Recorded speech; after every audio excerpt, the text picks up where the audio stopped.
आइए नेक्स्ट देखते हैं स्थानीय मान। अंकों में जो है स्थानीय मान क्या होता है?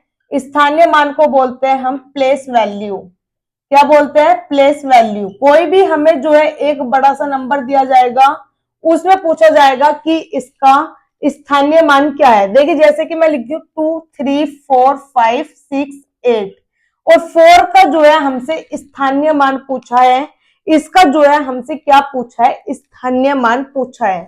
तो इसका स्थानीय मान क्या होगा? देखिए बिल्कुल इजी वे में अगर मैं बताऊं, इस संख्या में 4 का स्थानीय मान कितना है? तो सबसे पहले हमें 4 का स्थानीय मान देखना है। 4 लिखेंगे और 4 के आगे जितनी भी डिजिट्स है 1 2 3, कितनी डिजिट है? 3, तो 3 ही जो है हम इसके आगे 0 लगा देंगे। ठीक है, स्थानीय मान निकालने की बिल्कुल इजी ट्रिक है। इससे इजी ट्रिक आपको कहीं भी नहीं मिलेगी। अगर केक संख्या दे देता है 3 4 8 5 9, इसमें पूछता है 8 का स्थानीय मान कितना होगा? 8 का स्थानीय मान कितना होगा? तो 8 लिखना है। आगे कितनी डिजिट है? 2 डिजिट है, तो 2 जो है हम इसमें 0 लगा देंगे। ये है हमारे स्थानीय मान निकालने की ट्रिक। अगर मैं लिखती हूँ 5 7 3 2 6 8, इसमें जो है 7 का स्थानीय मान कितना है?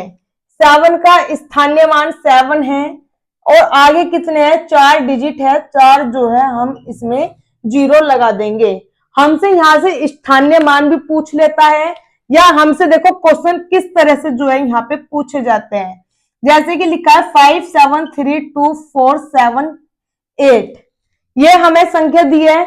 इसमें कहेगा कि 7 के स्थानीय मान का योग कितना होगा, या 7 के स्थानीय मान का अंतर कितना होगा।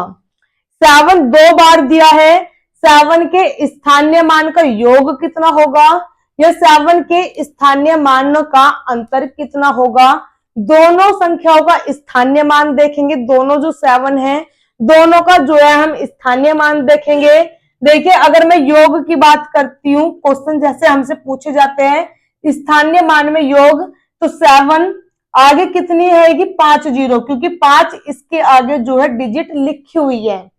आगे यहाँ पे कितना है? 7 0 हो जाएगा, क्योंकि एक आगे डिजिट है, तो हम 1 0 जो है इसमें लगा देंगे। ऐड देखते हैं 7 0 0 0 0 7, तो ये हमारा जो है इसके स्थानीय मानों का योग हो जाएगा। हमसे वो अंतर भी पूछ सकता है कि इनका जो है अंतर क्या होगा। सेम वही होगा हमारा, कितना है? इसको जो है हम इस बार घटा देंगे। 0 में से 0, 10 में से 7 गए 3, यहाँ बचेगा 9 9 9 और यहाँ बचेगा 6। तो ये हमसे जो है स्थानीय मान से इस तरह के क्वेश्चंस जो है पूछे जाते हैं। एक होता है हमारा वास्तविक मान। वास्तविक मान होता है हमारा फेस वैल्यू, इसको बोलते हैं हम फेस वैल्यू। फेस वैल्यू क्या होता है? फेस वैल्यू किसी भी संख्या का अपना खुद का मान होता है। किसी भी संख्या का अपना खुद का मान इस क्या होता है? वास्तविक मान कहलाता है। अगर जैसे मैं यहां लिखती हूँ 2 3 4 8 6, तो इसमें अगर मैं कहती हूँ कि 4 का वास्तविक मान क्या है, तो अपना खुद का मान ही इसका जो है वास्तविक मान है। अगर 4 का पूछा है तो 4 इसका वास्तविक मान है। अगर मैं कोई संख्या देखती हूँ 2 3 4 6 8 5, इसमें जो है 6 का वास्तविक मान क्या है? तो 6 का वास्तविक मान जो है अपना खुद का नंबर है, इसका मतलब 6 इस संख्या का वास्तविक मान है। अगर मैं लिखती हूँ 8 3 5 4 6 2, इसमें 5 का जो है वास्तविक मान क्या होगा? तो 5 का वास्तविक मान 5 ही होगा। मतलब अपना खुद का नंबर ही वास्तविक मान कहलाता है। अब क्वेश्चन क्या होता है? अब क्वेश्चन देखिए, समझिए क्वेश्चन किस तरह से बनता है कि कोई भी हमें संख्या दी, जैसे कि मान लीजिए 2 3 4 5 6 8, इसमें जो है क्या संख्या दे दी? ये इसमें बोलेगा 4 का स्थानीय मान और वास्तविक मान का योग बताइए। स्थानीय मान व वास्तविक मान का योग बताइए।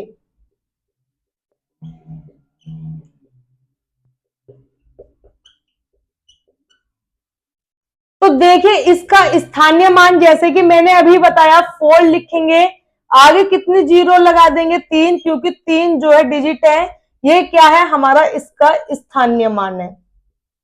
अगर इसी का 4 का वास्तविक मान खुद का अपना नंबर होगा, मतलब 4 होगा, ये क्या है वास्तविक मान है, और इनका जो है हमसे योग पूछा गया है, तो योग निकाल देंगे 4004, मतलब 4004 जो है इनका योग हो जाएगा। इसी तरह से हमसे इनका अंतर भी पूछ सकते हैं, तो यहां से हमारे स्थानीय मान और वास्तविक मान से जो है क्वेश्चंस इस तरह से पूछे जाते हैं।